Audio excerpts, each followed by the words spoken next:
Lisa Grant sat in the back row of the classroom, trying to make herself invisible. Around her, cadets from a dozen different worlds chattered in their strange languages.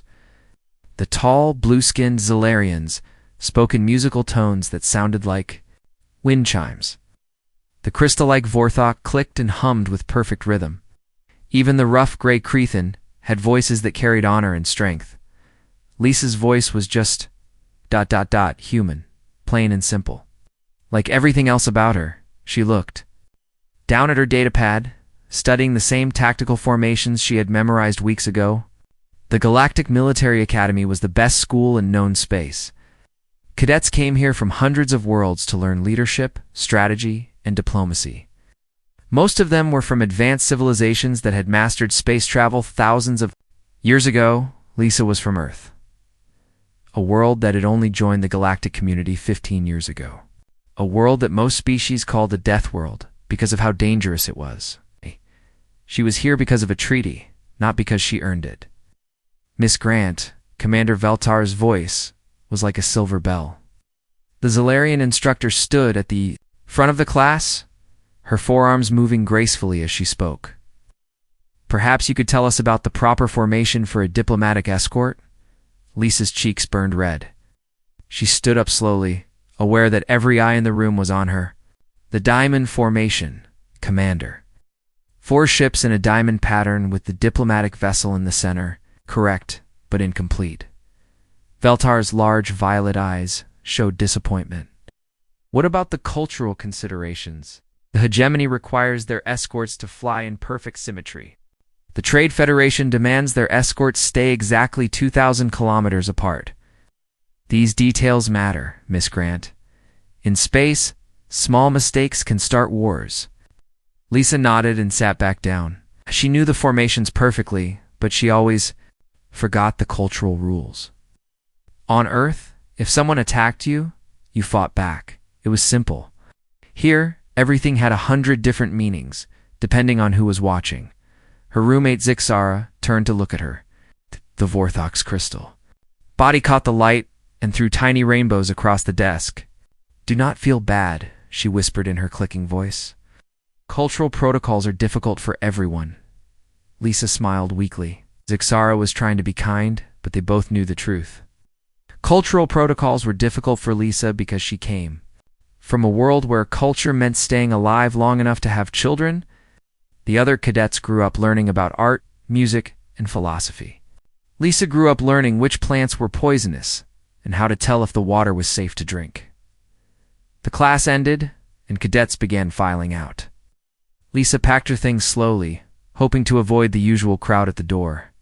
But Thelanor the Crethan, noble, stepped in front of her desk. "Human," he said in his deep, gravelly voice. "You make us all look weak." Lisa looked up at him. Thelanor was 7 feet tall, with skin like stone and eyes like burning coals. His people were warriors, proud and strong. They had conquered half their solar system before they learned to build starships. "I don't understand," Lisa said quietly. "Or here because your species made a deal with the council. Not because you earned your place. Every day you sit in these classes, you take a spot that should belong to someone worthy." Thelanor's voice was not cruel, just matter of fact. "Your people are barely out of the mud. What could you possibly teach us about war or leadership?"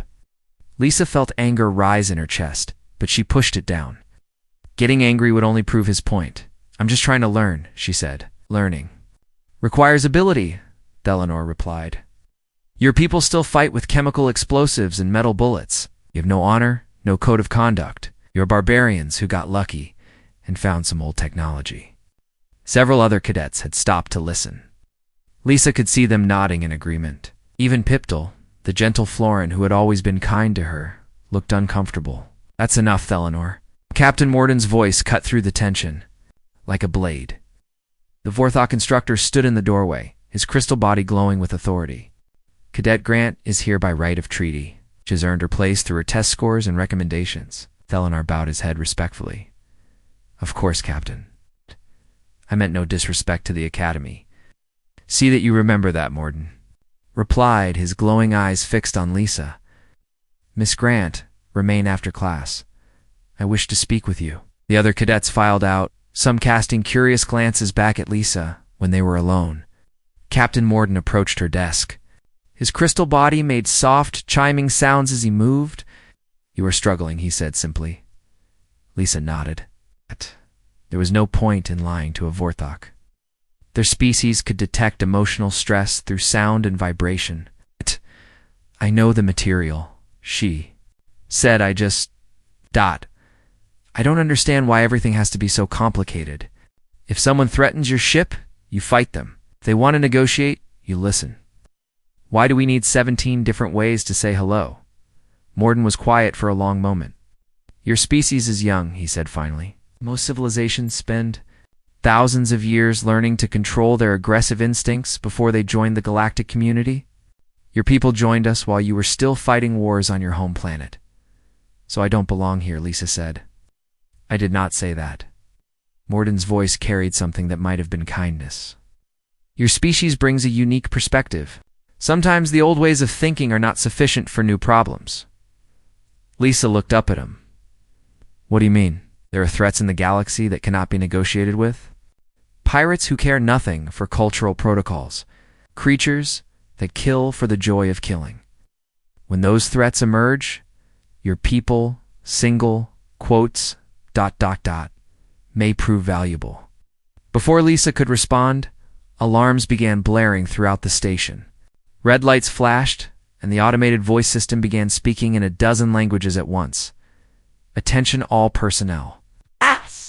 This is not a drill. Emergency containment protocols are now in effect. All cadets report to designated safe zones immediately. Repeat, this is not a drill." Captain Morden's crystal body flared bright with alarm. "The exotic biology lab," he said, more to himself than to Lisa. "Something has gone wrong." Lisa felt a chill run down her spine. The exotic biology lab housed creatures from the most dangerous worlds in the galaxy. Specimens that were studied under the strictest security protocols. "If something had gone wrong there, Captain," she said, "what kinds of creatures are kept in that lab?" Morden's glow dimmed to almost nothing. "Predators," he said quietly. "The kind that your people might understand better than the rest of us." The alarms continued to wail as they hurried toward the safe zones. Lisa's mind raced with possibilities, but she pushed away the growing feeling that her quiet life at the academy was about to change forever. Lisa followed Captain Morden through the corridors as emergency lights bathed everything in red. Other cadets ran past them, some crying, others shouting orders in their native languages. The calm, orderly atmosphere of the academy had disappeared. In minutes. "Stay close," Morden told her as they reached the main corridor. "We need to reach the command center to understand what we are dealing with." Through the speakers, Commander Veltar's voice crackled with static. "All security teams to level 7. Repeat, all security teams to level 7. Use extreme caution. Multiple containment breaches confirmed." Lisa felt her stomach drop. Level 7 was where the exotic biology lab was located. She had only been there once, during orientation. But she remembered the thick walls and the warning signs in 20. Different languages, they reached the command center where dozens of screens showed different parts of the station. Commander Veltar stood at the center, her forearms moving quickly across control panels. Her usual grace was gone, replaced by frantic energy. "Captain," she called out when she saw them. "Thank the stars you are here. We have a situation," Report Morden said simply. "Cascade failure in the biology lab. The power grid overloaded during maintenance and knocked out the containment fields. We have at least 6 different species loose in the station." Lisa watched the screens, trying to make sense of what she was seeing. Some showed empty corridors with broken glass and twisted metal. Others showed security teams moving carefully through the halls, their weapons raised. "What species?" Morden asked. Veltar's skin changed from blue to pale green, which Lisa had learned meant fear. Corrosive slugs from Melter Prime. A pack of tunnel worms from the Kepler Belt. Some kind of flying creature from the Outer Rim. And Morden's voice was patient, but Lisa could hear the tension, and 6 Sarathi Razorbacks. The command center went quiet. Lisa did not recognize the name, but everyone else clearly did. Several officers stepped away from their stations, their faces showing pure terror. Razorbacks. Captain Morden's crystal body flickered like a broken light. How did we obtain Razorbacks? Research project? Veltar said quietly. The council wanted to study apex predators, understand how they think, how they hunt, the specimens. We're supposed to be sedated at all times. Lisa raised her hand slowly. What are Razorbacks? Every eye in the room turned to her. For a moment, nobody spoke. Killing machines, Veltar said finally. From Sirith Prime, one of the most dangerous worlds in the galaxy. They are 8 feet tall, have 6 limbs, and can change their skin. Color to match their surroundings. They hunt in packs and they are smart enough to use tools. How smart? Lisa asked. Smart enough to open doors? Smart enough to disable security cameras? Smart enough to set traps for their prey? On one of the screens, Lisa saw a security team moving down a corridor. The 5 officers moved in perfect formation, their energy weapons ready. Everything looked normal until the lead officer suddenly screamed and disappeared upward into the ceiling. The other officers spun around, firing wildly at shadows. Another scream, and a second officer was gone. Then a third. The remaining 2 officers ran. But they only made it a few steps before something big and dark dropped from above. The screen went black. They are hunting the security teams, Morden. Observed using the ventilation system to move around the station. Our security protocols were designed for civilized threats, Veltar said. Pirates, smugglers, political terrorists. Not this. Lisa watched more screens showing the same pattern. Security teams would enter an area, move carefully through the corridors, and then something would attack from an unexpected direction. The Razorbacks were invisible until they struck, and by then it was too late. What about the other creatures? Lisa asked. The slugs are contained to level 5. The tunnel worms are moving through the outer hole, but they are not aggressive. The flying creature is trapped in Cargo Bay 3. Veltar's voice was getting higher with stress. But the Razorbacks are the real problem. They have already killed 12 security officers, and they are moving toward the residential areas. Evacuate the residential levels, Morden ordered. We are trying, but the Razorbacks are blocking the main corridors. Every time we send a team to clear the path, they disappear. Lisa studied the screens, watching the few remaining security teams. They moved like she had been taught in her tactics classes, using proper formations and communication protocols. But they were being hunted by creatures that did not follow any rules. How do Razorbacks hunt on their home world? She asked. Siroth. Prime is a jungle world, Veltar explained. They hunt from the trees using their camouflage to ambush prey. They are patient, intelligent, and they work together to drive their targets into traps. Lisa nodded slowly. So they are doing exactly what they evolved to do. But instead of trees, they are using the station's structure. Instead of jungle animals, they are hunting us. Yes, Morden said. And our security teams are trained to fight thinking opponents, not instinct-driven predators. On another screen, Lisa saw a group of cadets huddled in a classroom. Her roommate Zixara was among them, her crystal body dim with fear. Thelenor stood guard at the door, but even the proud Crethin looked uncertain. The cadets, Lisa said. Are they safe? For now, Veltar replied. But the Razorbacks are working their way through the station, level by level. Soon they will reach the dormitories. How long do we have, based on their current movement pattern? Perhaps 2 hours. Lisa felt something cold settle in her stomach. 2 hours before the creatures reached her friends. 2 hours before they reached hundreds of young cadets who had never faced anything more dangerous than a test. What weapons do we have? She asked. Energy rifles, stun guns, sonic disruptors. Everything our security teams were carrying. Did any of it work? Veltar looked at the black screens. No, the Razorbacks are too fast, too smart. They attack and disappear before anyone can get a clear shot. Lisa was quiet for a moment, thinking. The security teams were doing everything right according to their training. They were following proper protocols, using standard tactics, and coordinating their movements. But they were all dead. What if we stopped trying to fight them like civilized Beings? She said finally. What do you mean? Morden asked. What if we hunt them the way they hunt us? The room went quiet again. Lisa could feel everyone staring at her. Cadet Grant Veltar said slowly, These are not training exercises. These creatures will kill you without hesitation. I know, Lisa said, but your security teams are already dead. And in 2 hours, so will everyone else. She looked around the command center at the faces of her instructors and the senior officers. They were all brilliant, experienced, and completely out of their depth. I need to get to the residential levels, she said, before they do. Absolutely. Not, Veltar said firmly. You are a cadet. You will stay here where it is safe. Nowhere is safe, Lisa replied. And I might be the only person on this station who understands how to fight something that wants to kill me. Captain Morden's crystal body pulsed with thought. Explain. Lisa took a deep breath. On Earth, everything wants to kill you.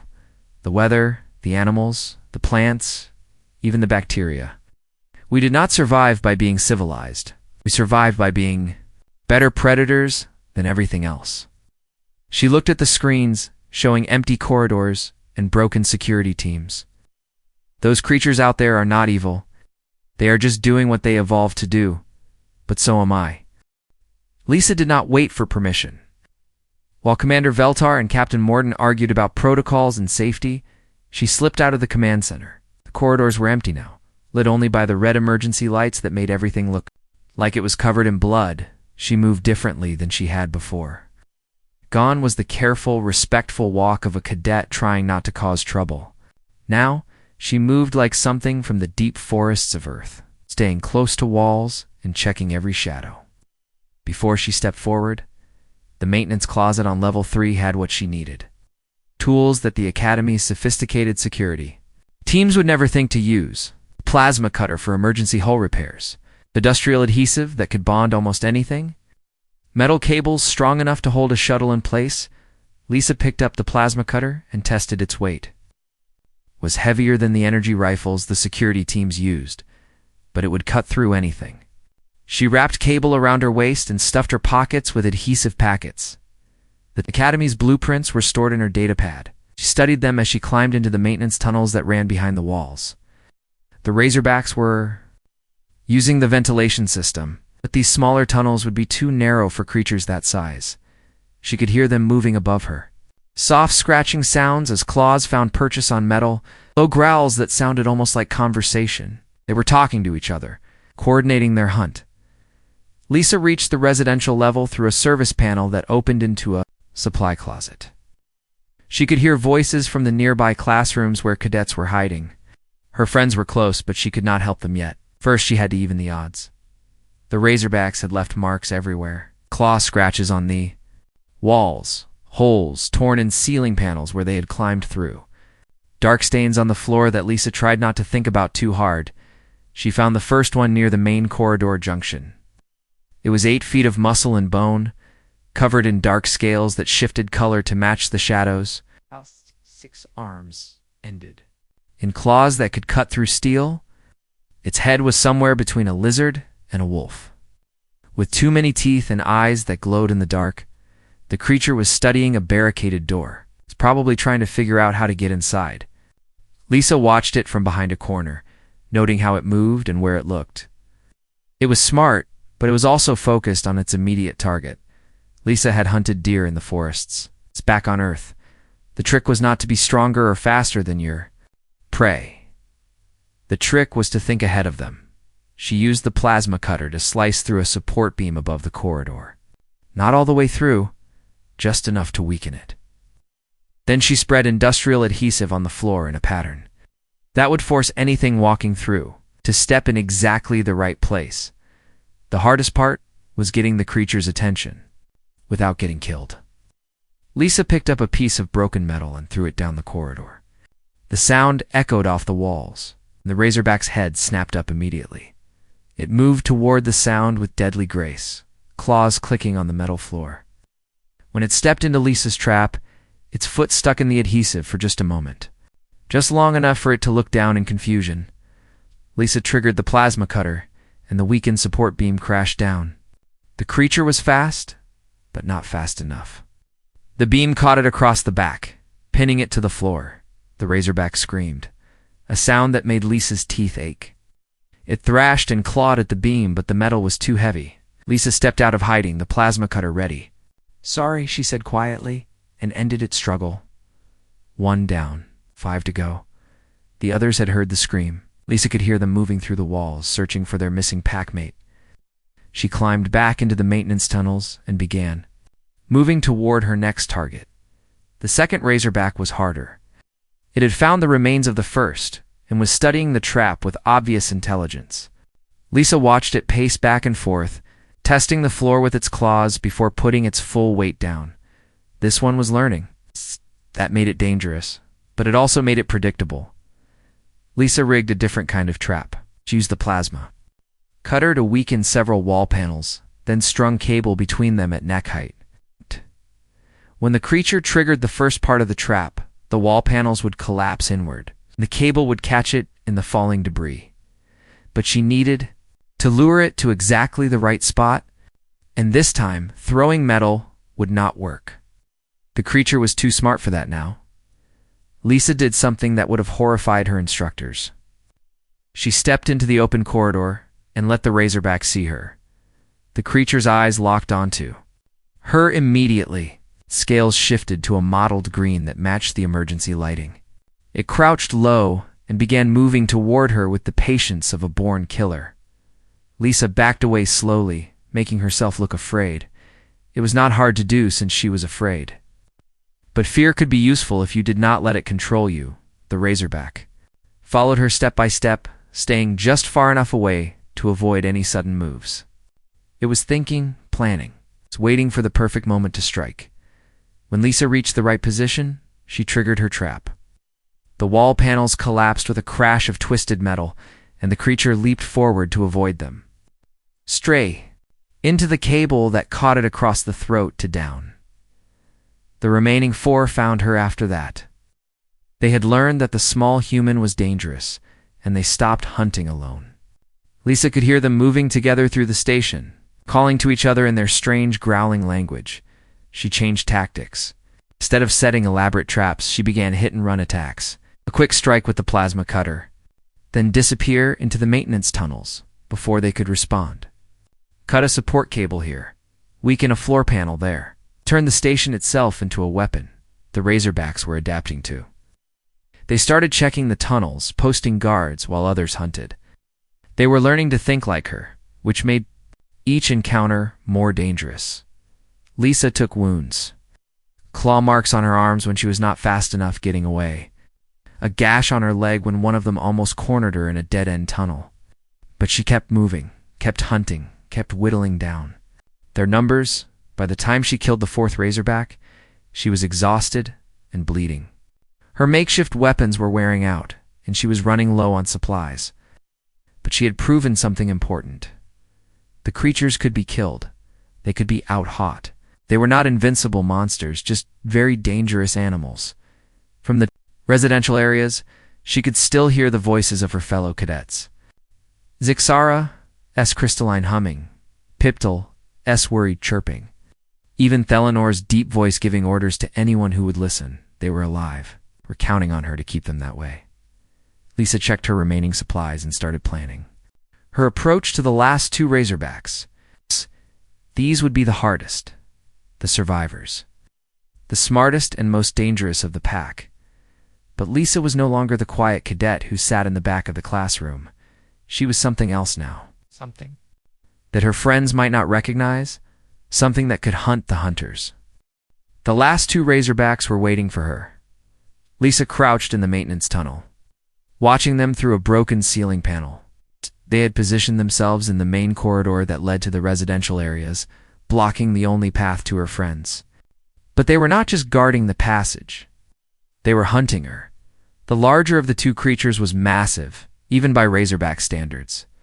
Its scales were darker than the others, and scars covered its hide from old battles. This was the pack. Leader, the alpha. The smaller one circled restlessly, but always stayed within sight of its leader. Lisa realized they had been studying her tactics. Every trap she had used, every ambush she had set up, they had examined the remains. They were learning from the deaths of their packmates. The Alpha was smart enough to know that the small human was dangerous.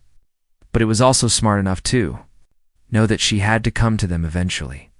Her friends were trapped, and she would not abandon them. Lisa checked her remaining supplies.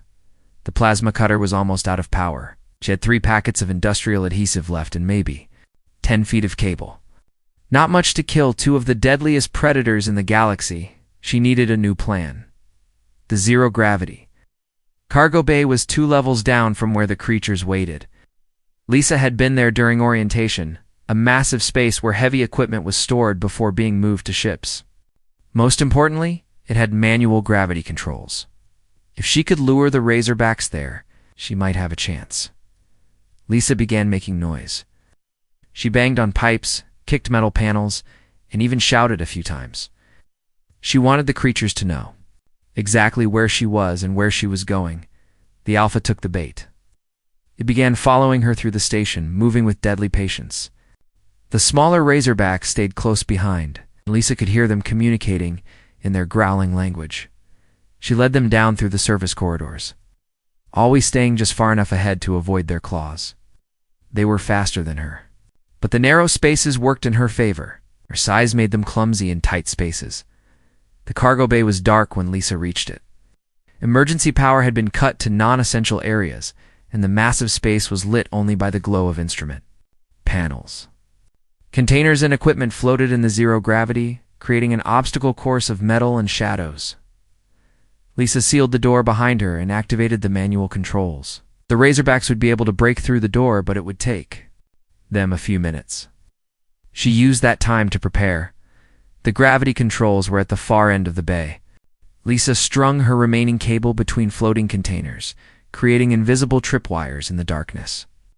She spread adhesive on surfaces where the creatures might try to get a grip. Then she positioned herself near the controls and waited. Door exploded inward with a crash of twisted metal.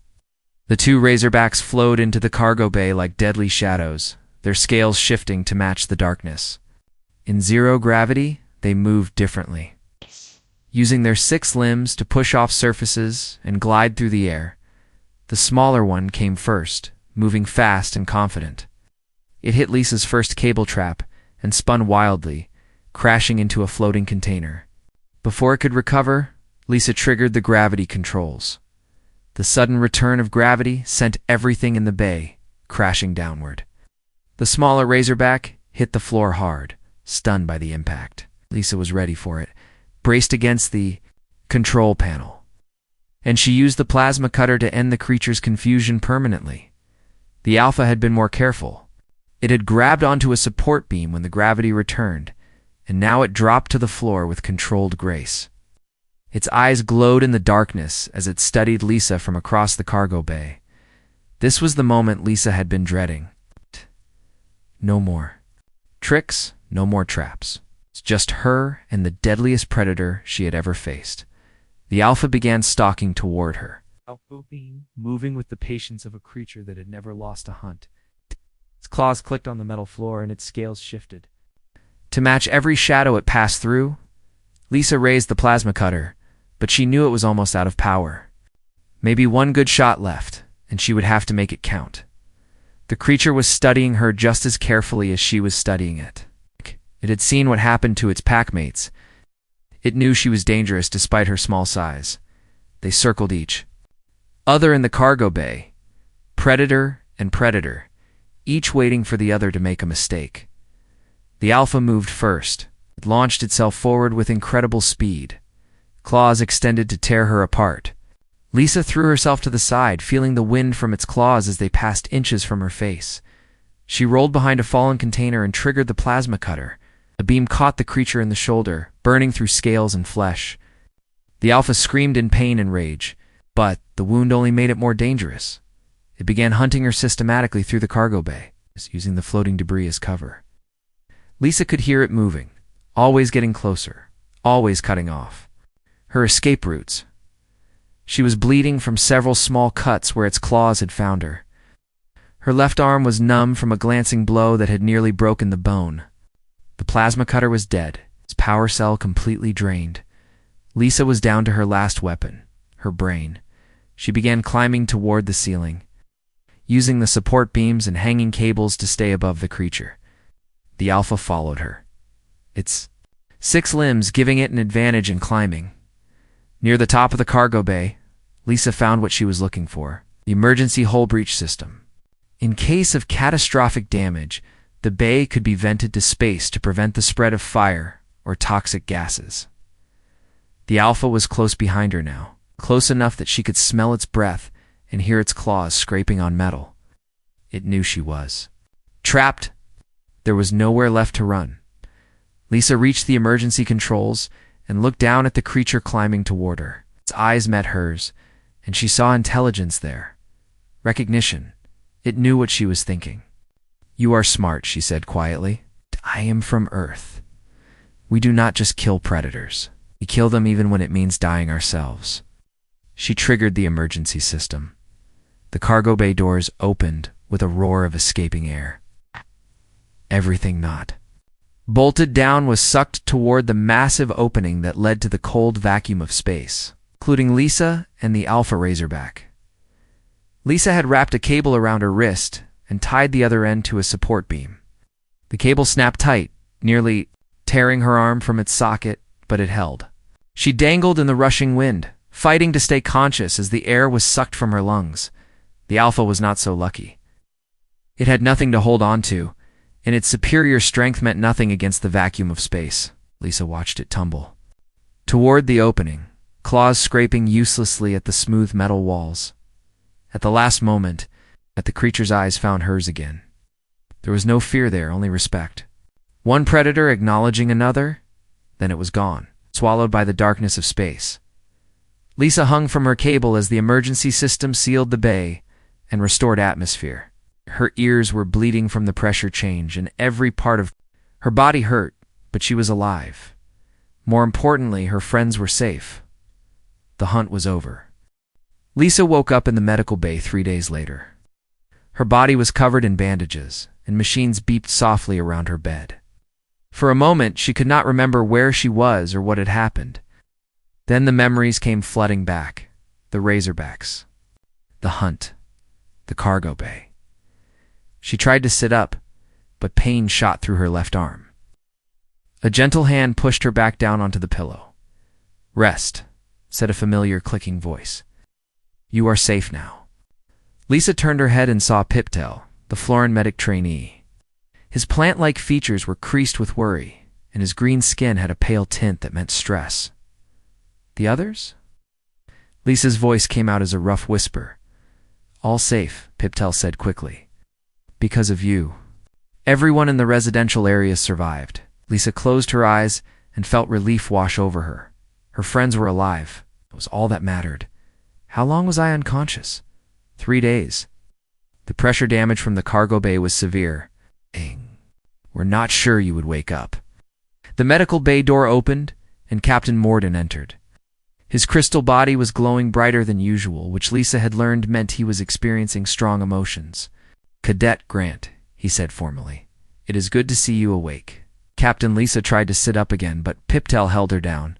"No need for ceremony," Morden said. "You have earned the right to rest." He pulled a chair next to her bed and sat down.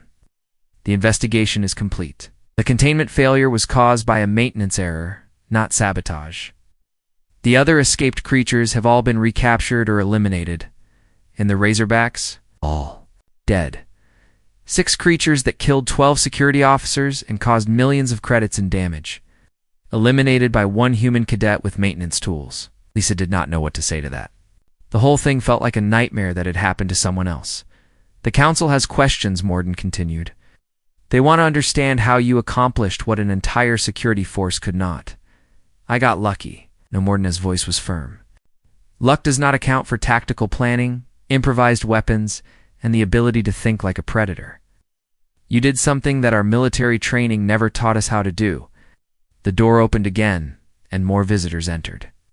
Zixara came.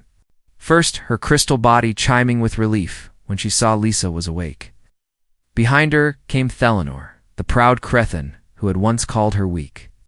"Human," Thelanor said, then stopped and shook his head. "Lisa, I owe you an apology." Lisa looked up at the 7-foot warrior who had made her feel so small just a few days ago. You do not owe me anything. Yes, I do, Thelanor stone-like. Features were serious. Said your people were barely out of the mud. I said you had no honor, no code of conduct. I was wrong. He placed his massive hand over his heart in a crescent gesture of respect. You risked your life to save people who had treated you badly. You fought creatures that would have terrified our greatest warriors. You have more honor than I ever will. Lisa felt her cheeks burning red. I just did what needed to be done. Right? Is exactly what honor means, Thelanor replied. More cadets began arriving throughout the day. Her classmates, who had barely spoken to her before now, looked at her with something between awe and fear. Some brought gifts, others just wanted to thank her, but all of them seemed different somehow. Zixara stayed the longest. Beside the bed, her crystal body dim with worry. Are you really okay? She asked in her clicking voice. My arm is broken and I have some hearing damage, but I will live. That is not what I meant. Zixara's glow flickered. You were always quiet, always gentle. But when I saw you on the security feeds, ... double quotes, Lisa understood. I scared you, as Zixara admitted. You moved like something from our old stories, our legends about the dark times before civilization. You were not the Lisa I knew. I am still me, Lisa, said quietly. But maybe I am also something else now. Commander Veltar arrived that evening, along with several high-ranking officers that Lisa did not recognize. Their uniforms showed they were from the Galactic Council, the governing body that ruled hundreds of worlds. Cadet Grant Veltar said, Formally, these officers have come to offer you a position. What kind of position? One of the council officers stepped forward. He was a Vorthok like Captain Morden, but older and more heavily decorated. We want you to help train our security forces, he said. Your methods were unorthodox, but they were effective. We need to understand how Deathworld species think and fight. Lisa was quiet for a long moment. You want me to teach people how to kill? We want you to teach them how to survive, the officer corrected. The galaxy is not as safe as we like to pretend. There are threats out there that our civilized training cannot handle. You think I can help? I think you proved that already, Lisa. Looked around the room at all the faces watching her. Some were hopeful, others worried, but all of them were waiting for her answer. I have conditions, she said finally. Name them. Stay at the academy. I finish my education. And I do not just teach military tactics. Lisa's voice grew stronger. If you want me to help train people to face dangerous situations, then I teach them everything. Not just how to fight, but how to think when everything goes wrong. How to make impossible choices and live with them afterward. The council officer nodded slowly. Acceptable. And one more thing, Lisa continued. I do not want to make people into killers. I want to make them into survivors. There is a difference. Veltar asked. Lisa thought about the Alpha Razorback and the moment of respect they had shared before it died. About her friends who were alive because she had been willing to become something darker. About the choice between being civilized and being effective. A killer enjoys what they do, she said finally. A survivor does what they must and carries the weight of it forever. The council officers agreed to her terms. Lisa would graduate from the academy, but she would also develop new training programs. Not to turn other species into humans, but to help them understand that sometimes survival required abandoning the rules of civilization. Weeks later, Lisa stood in front of her first class. 20 cadets from a dozen different species, all volunteers, who wanted to learn what the council was calling extreme situation protocols. Most of you have never been truly afraid, she began. You've never faced something that wanted to kill you for no other reason than because you exist. Today, that changes. She looked out at their faces, seeing curiosity and nervous excitement. I am not going to teach you to be human, she continued. I am going to teach you to think like prey that refuses to die, because sometimes that is the only way to come home alive. Lisa Grant was no longer just a cadet from a Deathworld. She was something new, something the galaxy had never seen before. A bridge between civilization and survival, between honor and necessity. And she would make sure that no one else would have to face the darkness alone.